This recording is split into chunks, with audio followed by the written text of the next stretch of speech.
imyaka myinshi wararongowe bro. Nararongoye. Wararongowe. Nararongowe gute kandi? Ngo wowe uri mu baririmbyi kumbure barose umudada afise akanoti. Hanze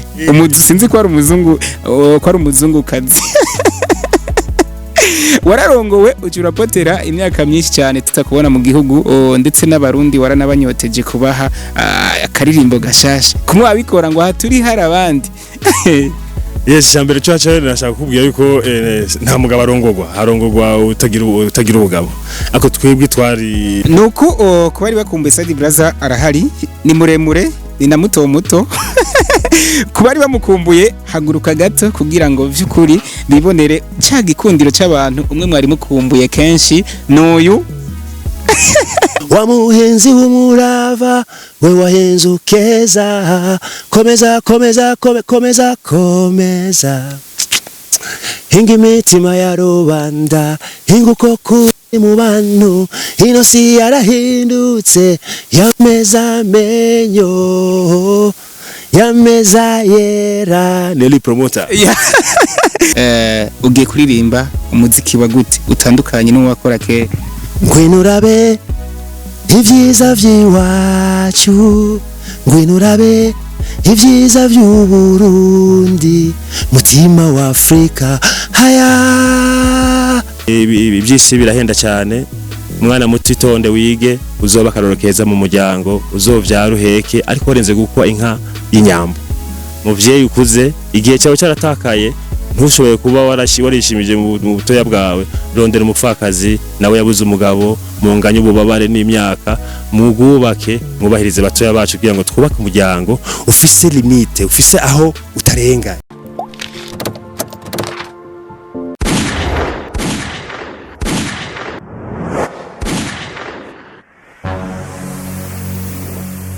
Akoze TV.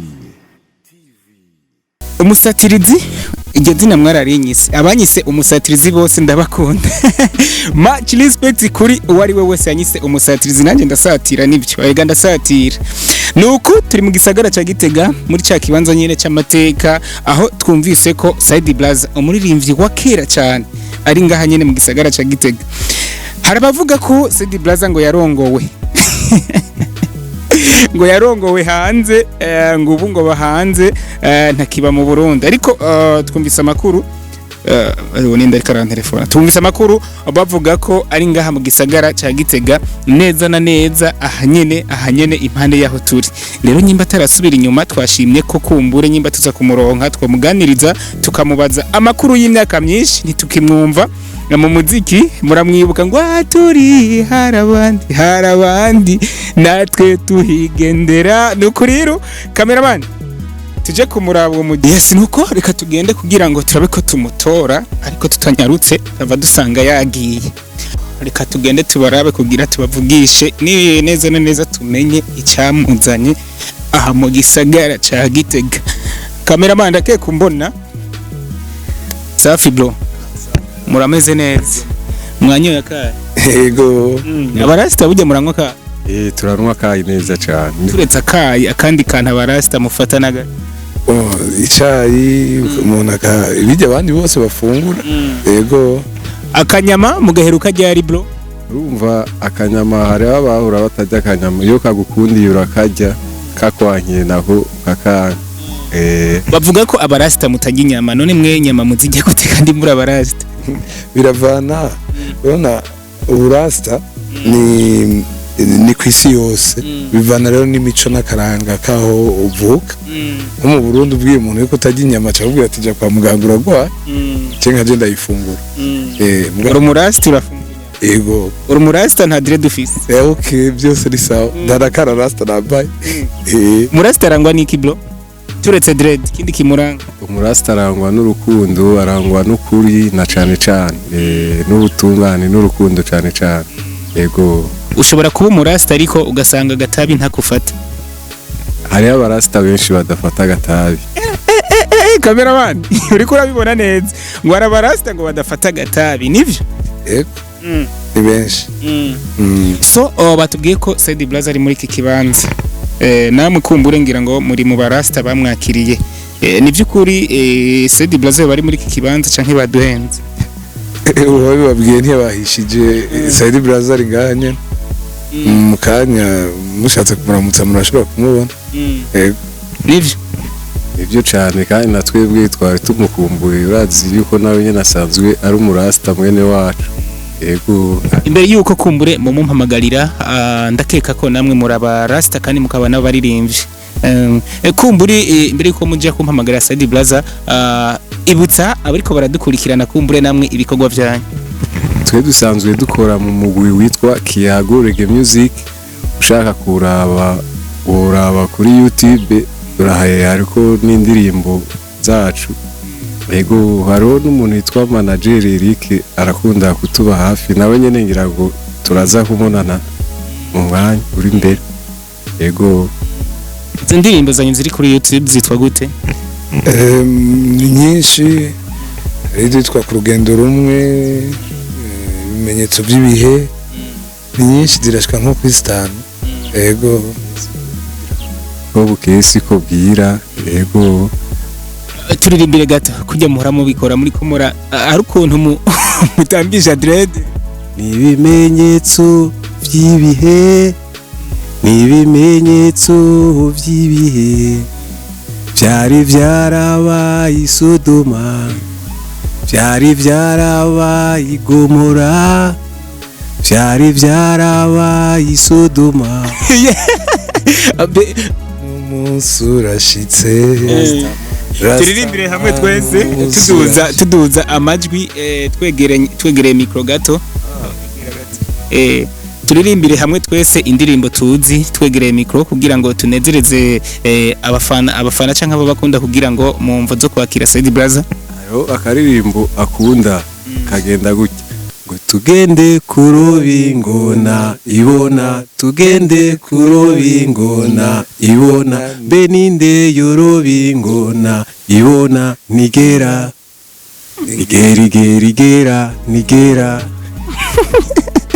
mbe burya ntabarasta babigeme bahari ko atabarasta babakobwa mbona baje kumwakira abarasta babigeme barahari mugabo urabona hari mwabatunyegeje hari abafatiriwe abaje bari he tashoboye kuba hafi nta numwe yaje benshi usanga nk'ubu bari mu dukorwa hari abakobwa barakunda no kuja gusenga bakagira n'udukorwa two mu mashengero nibabaye hafi yego nuko umwe muri mwebwe kumbure aduhamagare Said Brazza kugira tuganire tujane mu muduhamagari cameraman muduhamagarire kugira ngo tuganire gato Salamu zangu ni zile zile kwa salimia kwanza wapenzi wa Eagles and TV. Tuko na msanii mkongwe, hakuna mtu asiyemjua Said Brazza, msanii wa zamani. Nikusalimie kwanza bro. Asante sana, nashukuru sana kuona unanialika katika hiki kipindi hapa katika lugha nzuri ya Kiswahili. Watu wengi nafikiri kwamba East Africa hata nchi tofauti za Afrika wanazungumza Kiswahili. Basi kuwa pamoja hivi katika hii lugha nyororo kama hii itatuma wa fans wa Said Brazza wanaangalia TV hii, basi watapata mengi kutokea, na miaka mingi tulikuwa tujaonana hapa Gitega, alafu leo tuko pamoja. Inaweza kuwa ni kitu kizuri. Said Brazza uko mjini Kitega, nadhani kama una siku 2 ama 3 uko hapa. Nataka kujua kwanza Kitega ulikuja na kazi gani? Mimi najua ni nyumbani kwanza. Mimi namaliza miaka 16 sijafika Gitega. Wakati nilipokuwepo Gitega nilikuja na marasta wengi, tukafanya festival hapa kwenye stadium. Alafu tukalala siku 3 pale, nilikuwa nakuja na watoto wa kizungu hapa, tukafanya vikogwa Rusangi hapa kwenye hospitali, tukapiga reggae music hapa na vijana walipokuwa hapa. Sasa miaka ikakuwa ni nyingi sana. Sasa leo nimerudi Gitega, nasalimia watu wote wa Gitega, nasalimia Mheshimiwa Rais wa Burundi akiwepo hapa Gitega, nasalimia serikali yote kwa hapa Gitega, nasalimia wasanii wako hapa Gitega, na mwe wa journalist pamoja na radio stations zote za tofauti zinafanya kazi hapa Gitega, nikisema kwamba nimekuja katika swala moja tu la kuwatakia amani, mapenzi na kuwasalimia na kuambia kwamba nilikuwa nawakumbuka sana. Yeah. Yes, Said Brazza anatuambia kwamba siku nyingi alikuwa anatukumbuka sana na tunakupokea katika mji mzuri wa Kitega. Said Brazza tugarutse mu Kirundi gato, imyaka myinshi wararongowe bro. nararongoye wararongowe nararongowe gute kandi ngo wowe uri mu baririmbyi kumbure barose umudada afise akanoti hanze sinzi ko ari umuzungu ko ari umuzungukazi wararongowe urapotera imyaka myinshi cyane tutakubona mu gihugu ndetse n'abarundi waranabanyoteje kubaha akaririmbo gashasha kumwe wabikora ngo haturi hari abandi yes cyambere cyaca nashaka kubwira yuko nta mugabo arongorwa utagira ubugabo ako twebwe twaragize mariage n'umugore w'umuzungukazi turagenda Belgique mwagize mariage n'umugore w'umuzungukazi hanyuma turagenda i Buraya turabana turavyara umwana wacu yitwa Iwacu Noah ndamwifurije kwanza anniversaire nziza Iwacu Noah le 11 février uzobugejeje imyaka 12 and then I understand that you can understand this language we are speaking in Kirundi but Noah Iwacu in Ghent in Belgium so that you understand we wish you a happy birthday to you Iwacu Noah for this 11 February 2023 urumva bigiye kuvuga yuko twagiye hariya kugira ngo duce ubwenge dukarisha ubwenge turamenye n'ibintu byinshi bitandukanye ariko ntibyatumye dutakaranga cyangwa dute umutima wo gukunda igihugu hagiye umubiri umutima usigara mu gihugu urumva ariko kuba ko tugarutse wa mutima uhise uhura n'umubiri byari byaratandukanye kubera kujya kuronderera kure ariko ubu turi ngaha mu Burundi kandi tuko turagerageza gusohora indirimbo shasha nibaza ko bizotuma nabigunze ubwigunge bugabanuka bakanyeganyega bakishima kubera ko igihe cyiza umuco mwiza uri kurakira igihugu cy'u Burundi amahoro ariko arasakara igihugu cy'u Burundi abakuru b'ibihugu byose bya East Africa bari ngaha mu Burundi urumva ko mbega muri makiya turi mu gihe cyiza cyane cyerekana ko Burundi ari igihugu cy'amata n'ubuki ahubwo tugikundisha abari kure sasa kuri iki warumbaje rero cyo kuba natakaye haize imyaka myinshi nanagiye Kigali mu Rwanda ndamara imyaka hafi nka 10 ndaca mu bibazo bitandukanye nk'umuririmbyi ndafungurwa ako sinarongowe ako ndagaruka numva ngarutse ndi side Brazza wa wundi nyine waburikukiye tariki ya mbere mu kwezi kwa mukakaro ni Burundi bwacu bwatigwa nizandirimbo nyine z'amahoro nizandirimbo nyine z'urukundo nizandirimbo zihagize ntayo kwikukira nizandirimbo zihimiriza gukuramo abantu bunebwe no gukunda akazi no gukunda igihugu ibyo byose nkibaza ko harimo nahunguka shasha mperishe gusohora ingozi maza kubibona nayo mu kanya mbwira bari mu makambi y'impunzi zitandukanye hanze Kankuma Australia Zambia Malawi Mahama Kamanyola karibu nyumbani Burundi ya mani tu yeah. So abavuze ko Sedi Brazza yarongowe mwumvise ko mwibeshe cyane ntiyarongowe ahubwo yararongoye aho afise n'umwana yitwa Noah so nkuko nenda kubajije ati twari tunyotewe ibikorwa vyawe uno munsi uri mu gisagara cya Gitega ningira ngo nkatwe nk'abasatirizi twabaye wa mbere bamenya ko muraha injye nshaka kumenya Igitega wari wabazaniye akahe gaseke kumbure Igitega mwari mwaje mu biki urumva nyene muri ya ntumbero kwanza yo kuramutsa igihugu mu gihe umuntu arama hari haheze imyaka ingana gute udashika ngaha mu gisagara cya Gitega nakuye ko nahimaze imyaka 16 ntaragera ngaha Igitega urumva ari imyaka myinshi ariko icyatumye tuzana yandamutso y'amahoro n'yandamutso y'urukundo ariko iyo tugeze muri gisagara nk'iki gikomeye ari gisagara deja gikuru cy'u Burundi muri politique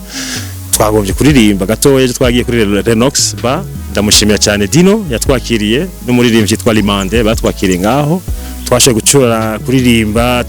turimbo dutandukanye bararyoherwa ariko yabaye nka briefing gusa kububwira yuko hariho concert uzokora ngaha muri summer time mu kwezi kw'indwi mvuye Dubai ko nzoza ngaha Igitega mu gitaramo gikomeye cyane umva yabaye nk'indamutso nk'agahonje kubabwira ati Brazza arahari indirimbo nziza zirahari umutima w'urukundo urahari kandi namwe murahari kubera ko tudahuza kwa kuririmba kwa kundi umuntu afata akunya agashira mu byo kujya kugira ngo biryohe urumva natwe turirimba kugira ngo abantu baheje akazi karuhijije barushe bavuye mu stress y'ubuzima baronka umwanya wo kwicara ahantu baganire basangira akantu kamwe tubiri umva muri makeya turi muri ya promotion yo kushaka kuvyura baririmbye b'u Burundi bavyuke kandi batangure bushasha kwiyumvira ibintu boririmba vy'akamaro bituma igihugu cyacu gitera imbere bituma ubumwe n'amahoro bisakara mu mitima yacu umva turirimba ibintu bitubaka cyane kurusha ibidutakariza umwanya kuri ibyo rero Igitega twaje kunamutsa y'amahoro kandi turabifurije ibikorwa vyiza n'iterambere ryiza mu ntara Gitega tukibaza uko ubutaha nawe nyene ntihagira umuntu avuga ati Side Brazza mwari kumwe ati ni wowe wa mbere ubonye intare ishamba yinjiye umuji ati haraheze imyaka myinshi cyane ati rero inkwakuzi nkawe rero umusatirizi nka Nelly urumva bari promoter akomeye cyane twibaza yuko mu minsi mikeya turabona mukora ibiganiro mpuzamahanga n'abaririmbyi bavuye hanze ndibaza ko mu minsi mikeya muvuze kwakira abavuye Kigali ngaha nuko ku bari bakumbuye Sadi Brazza arahari ni muremure ni na muto muto ku bari bamukumbuye haguruka gato kugira ngo vy'ukuri bibonere ca gikundiro c'abantu umwe mwari mukumbuye kenshi n'uyu twicare hama Sadi Brazza kumbure nta nkeka uwagukunda kera harakaririmbo vy'ukuri nawe utirengagije katumye wubaka izina rya Sadi Brazza ndashaka ko ntarabyibagira gato ukadukorere gato ukaturirimbire gato kugira ngo bumve ko umusatirizi Nelly promoter yakwakiriye bishaka kumenyekanya yari yo ko abantu indirimbo kumbure yatumye umenyekana nka Sadi Brazza ejereza hariho album ya sohoye mu 2003 nayisohoreye Dar es Salaam Soundcraft Studio muri yo studio nziza cyane nayikoze no mu producer w'umu Portuguese yitwa Enrico Figueiredo harimo yameza amenyo harimo twiganirira sawa tuje kuri yameza amenyo aho niho rero kuraza neza wa muhenzi w'umurava we wahenze ukeza komeza hinga imitima ya rubanda hinga uko kuri mu bantu ino si yarahindutse yameza yera Nelly promoter yes kumburi Sadi Brazza tugarutse kandi kumbure ni no kuza kwawe mu gisagara ca Gitega uravuze ko hari haheze imyaka irenga 10 kumbure mudashitse muri iki gisagara impinduka wasanze mu gisagara ca Gitega yabaye ndavuga mu muziki uravuze ko eje mwari muri Lenox Bar ukuntu mwakiriwe wasanze kumbure Gitega yarabaye evori ukuntu cyane bon urabona yuko abaririmbyi benshi b'Igitega baragiye harimo bagiye hanze bibaye n'ibibazo bya politike bamwe baratatana abandi barafungwa kubera ibibazo bitandukanye biza gutuma rero reggae music y'Igitega twari twiteze kuva cyagi hari bashigana ziko zirakora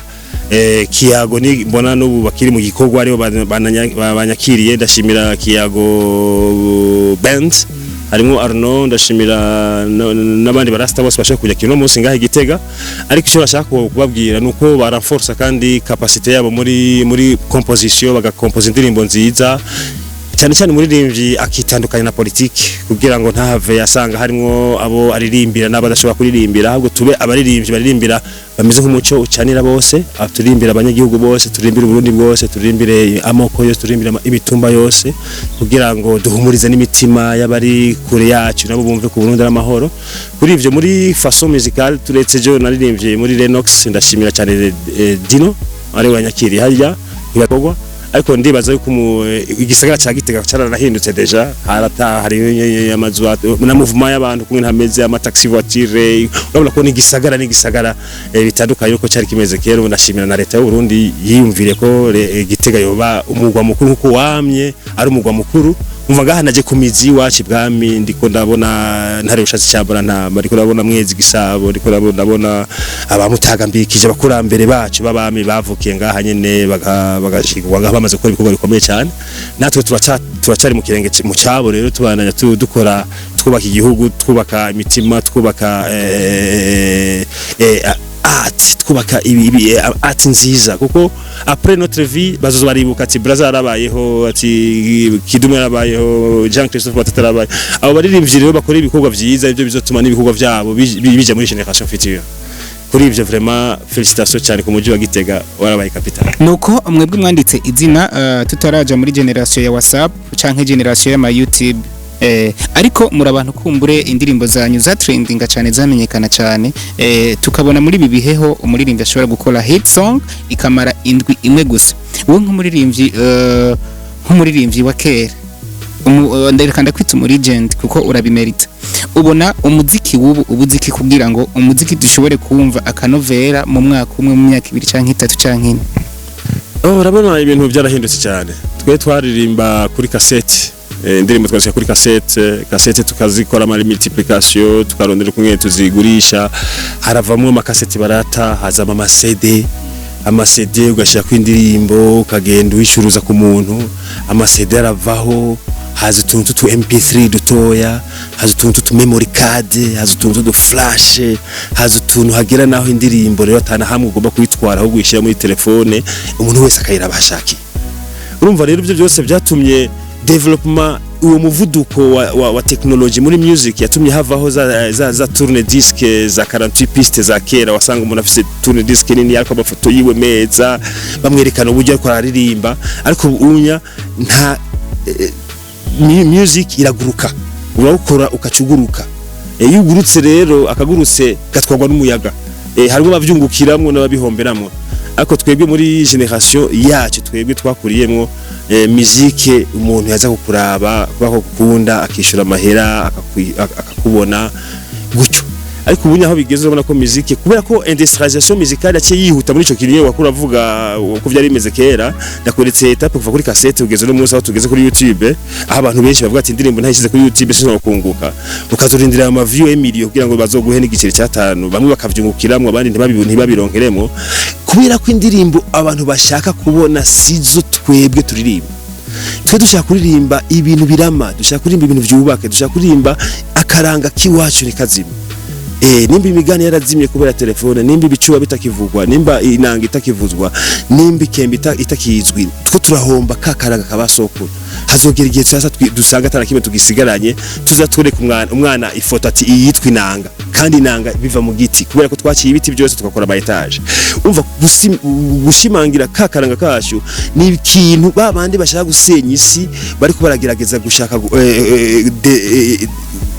gucimizi y'abantu bose bagifisa karanga, dusigara turi deracine, badashaka kwemera ko iyo muziki yacu irabwa cyane ngo icuruzwe. Kwa kwizo biko ravuga contre ya bindi bo bashaka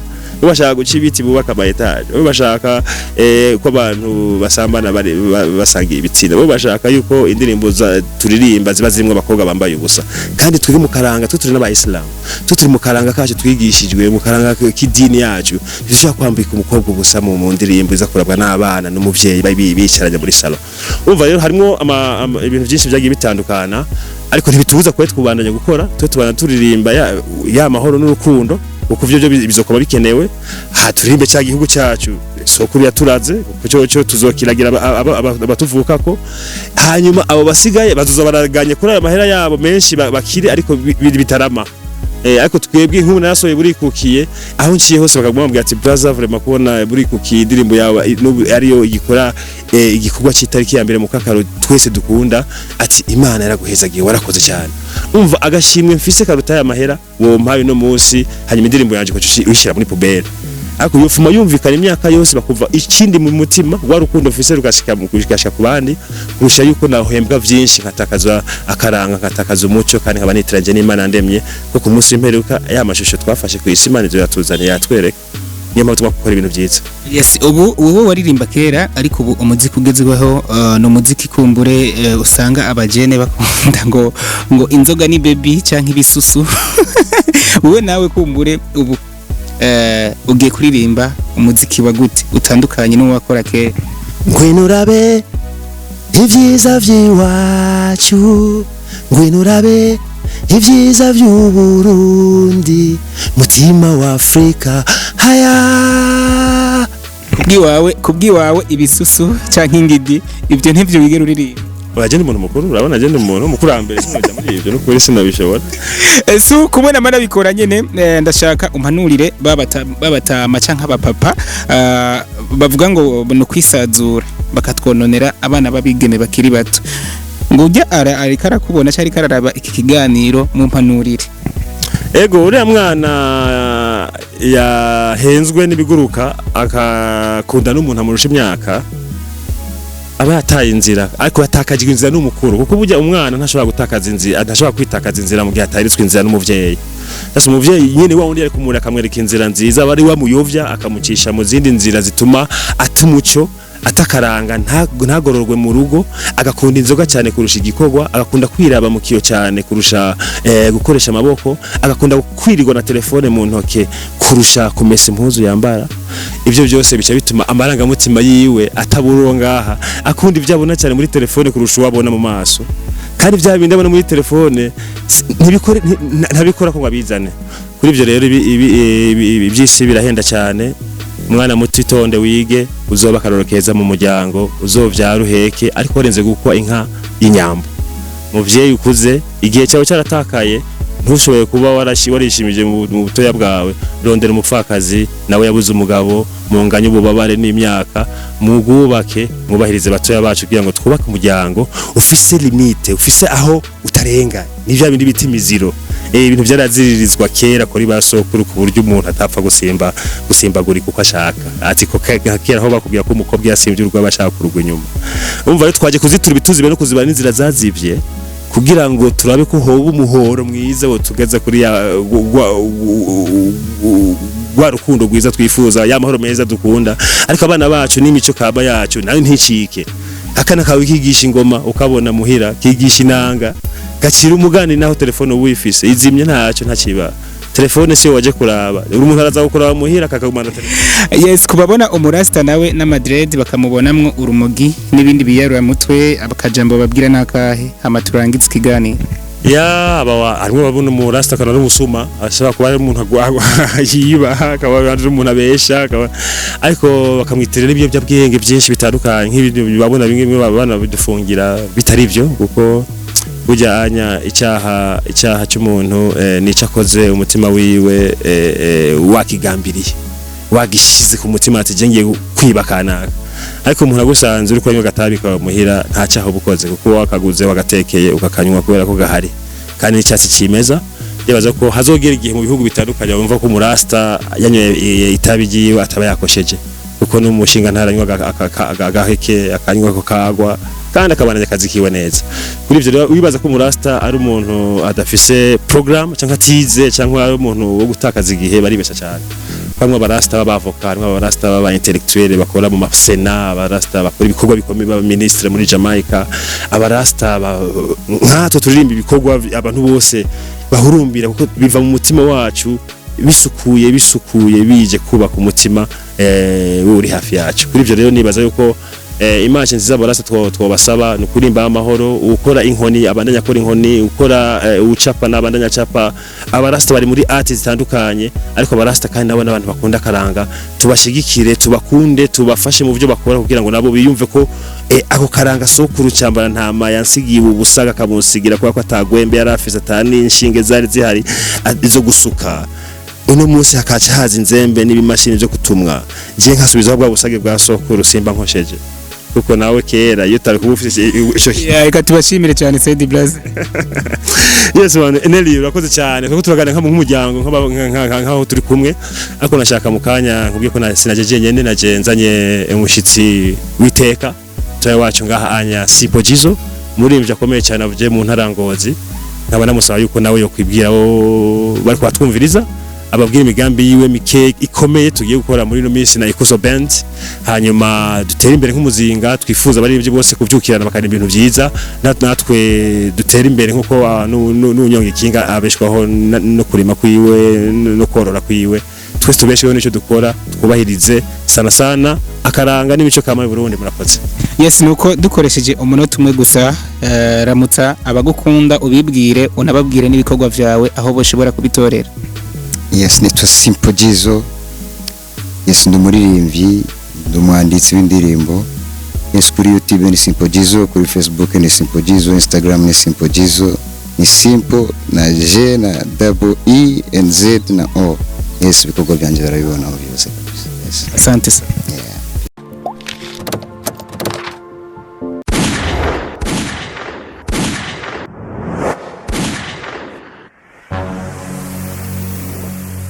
Akoze TV.